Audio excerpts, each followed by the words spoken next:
원선생입니다. 문장 오형식을 알고 있지만 편입영어 독해에서 어떻게 활용해야 하는지 모르는 사람들이 대부분입니다.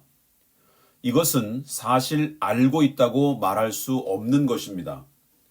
어떻게 하면 문장 오형식을 알고 있지만 문장 오형식을 편입영어에 적용할 수 있는지 그 방법을 알아야 한다는 것입니다.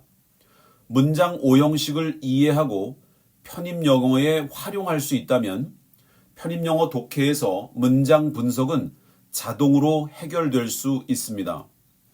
편입영어 독해에서 바로 써먹을 수 있는 문장 오형식에 대해서 가장 쉽고 절대 잊어버리지 않는 방법을 소개해 드리도록 하겠습니다. 문장은 명사와 동사 두 개로 오형식을 만들 수 있습니다.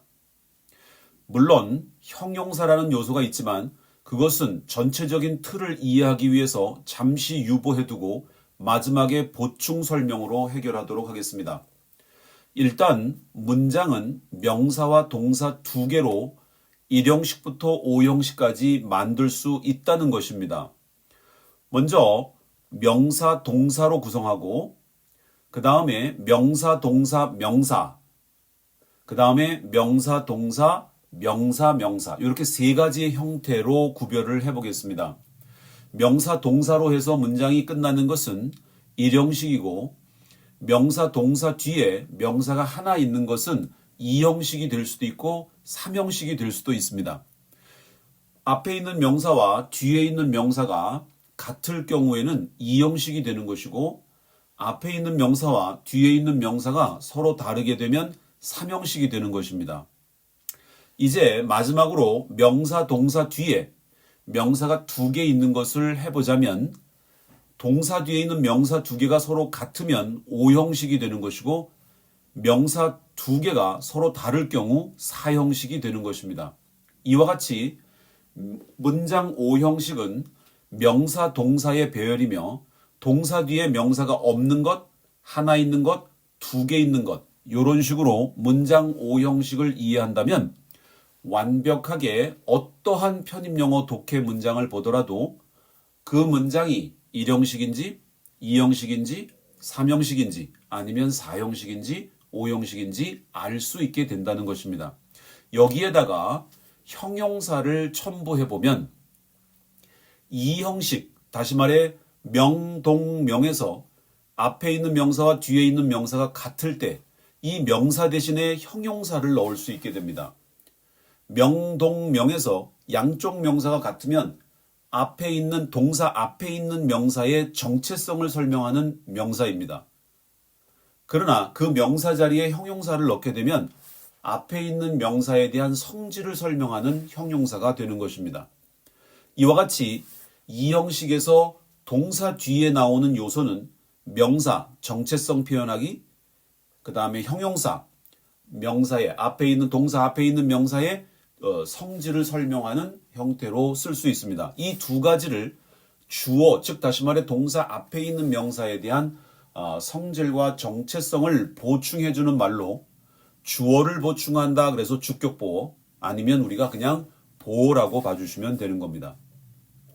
이번에 5형식을 한번 보게 되면 명동, 명명 할 때 동사 뒤에 명사 두 개가 같은 것이 우리가 보어, 즉 다시 말해 5형식이었는데 목적어 뒤에 있는 두 번째 그 명사 자리에다가 형용사를 넣게 되면 그 목적어, 다시 말해 동사 뒤에 있는 첫 번째 명사의 성질을 설명하는 형태로 가게 됩니다. 이것을 우리는 보어라고 부르고 목적격 보어이며 목적어의 성질 표현이라고 봅니다.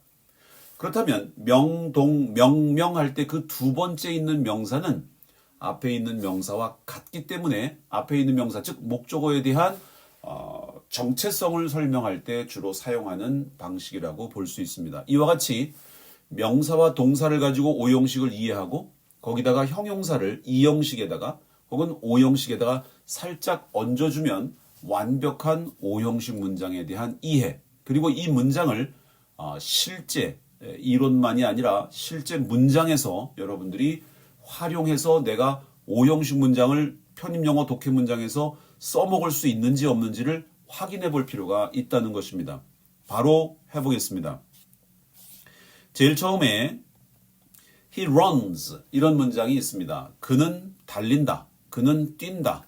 그리고 runs란 동사 뒤에 아무런 명사가 오지 않았죠. 이런 것들을 일형식이라고 부릅니다. 자, 두 번째는 he is a teacher. He likes a dog. 이렇게 동사 뒤에 명사가 하나 있는 문장들이 나왔습니다. 이럴 경우 2형식 아니면 3형식인데 그 사람은 선생님이니까 2형식으로 보시고 그와 걔는 다르기 때문에 3형식으로 보시면 된다는 뜻입니다. 이번에는 동사 뒤에 명사 두 개를 넣어보겠습니다. He gave me a book. 그는 나에게 한 권의 책을 주었다는데 gave 뒤에 있는 me와 a book은 서로 다르기 때문에 둘 다 목적어가 되는 것입니다. 그래서 4형식이 되고 앞에 있는 목적어를 간목, 뒤에 있는 목적어를 직목. 그래서 간목을 해석할 때는 에게, 나에게 a book, 한 권의 책을 주었다라고 해석하면 4형식이 되는 것입니다. 이제 마지막 동사 뒤에 명사 두 개 있는데 서로 같은 경우를 보겠습니다. 이 경우는 5형식이라고 봤는데 He thinks her a smart girl. 그는 생각하기에 동사 뒤에 있는 her와 a smart girl은 같은 사람입니다. 그녀가 똑똑한 소녀라는 것이죠. 그렇기 때문에 a smart girl은 우리가 보호 형식으로 모아서 her가 목적어, a smart girl을 목보로 볼 수 있다는 거죠. 이번에는 형용사가 문장 5형식에 어떻게 표현되는지 자세히 알아보도록 하겠습니다. 앞에 명사가 있고 동사가 있고 명사가 있을 때 이 두 개의 명사가 같으면 2형식인데 이 명사 대신에 형용사를 집어넣게 되면 명동형이 됩니다. 이때 형은 앞에 있는, 즉 동사 앞에 있는 명사에 대한 성질을 설명하는 요소가 될 수 있습니다. 그 다음에 명동, 명명 나올 때에 동사 뒤에 있는 양쪽의 명사가 같을 때 뒤에 있는 명사를 형용사로 대체해보면 앞에 있는 명사에 대한 성질 설명으로서의 형용사 역할이 될 수 있습니다. 이렇게 2형식의 동사 뒤에 쓰인 형용사, 5형식에서 명사 뒤에 쓰인 형용사, 이것이 바로 목적격 보어나 주격 보어라고 하는 보어의 형식을 띠게 되는 형용사의 역할이 되겠습니다. 그래서 형용사는 동사 뒤에 아니면 목적어 뒤에 이렇게 쓰일 때에 비로소 2형식과 5형식을 완성할 때 쓰는 주격 보어와 목적격 보어가 될 수 있다. 이렇게 볼 수 있습니다. 지금 우리가 문장 성분이라는 것과 품사에 대한 구별이 필요한 시점이 되었는데요. 문장을 만들기 위해서는 단어가 가지고 있는 품사가 필요합니다. 다시 말해 이 단어라고 하는 것은 문장 속에 들어가기 위한 부품이기 때문에 그 부품들의 각각의 단어들이 가지고 있는 품사들이 있습니다. 문장 5형식을 만들기 위해서는 명사라는 품사와 동사라는 품사, 이 두 가지면 5형식을 완벽하게 만들 수 있었고 그 5형식을 조금 더 풍요롭게 하기 위해서 형용사를 두 자리에 더 넣을 수 있었습니다.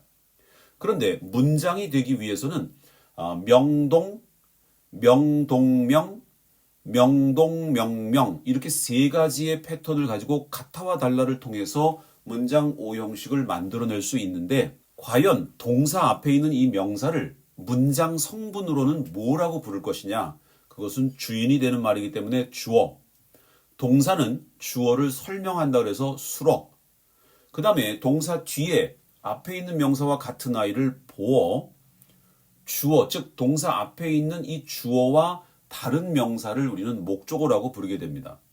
그래서 목적어냐 보어냐는 비교 대상이 되는 명사와 같은가 다른가를 따져서 목적어와 보어를 결정하시면 됩니다. 이것은 편입영어 독해에서 문장 성분을 가지고 문장 분석을 해야지만 해석을 하게 되는데 그 분석을 할 때에 문장 분석을 할 때에 정말 중요한 요소로서 작용하는 것이 바로 이 같아와 달라의 문장 5형식의 개념에 대한 이해가 될 것입니다. 이상으로 문장 5형식을 어떻게 이해하고 실제 편입영어 독해 지문에서 어떻게 활용할 것인지에 대한 방법론을 설명드렸습니다.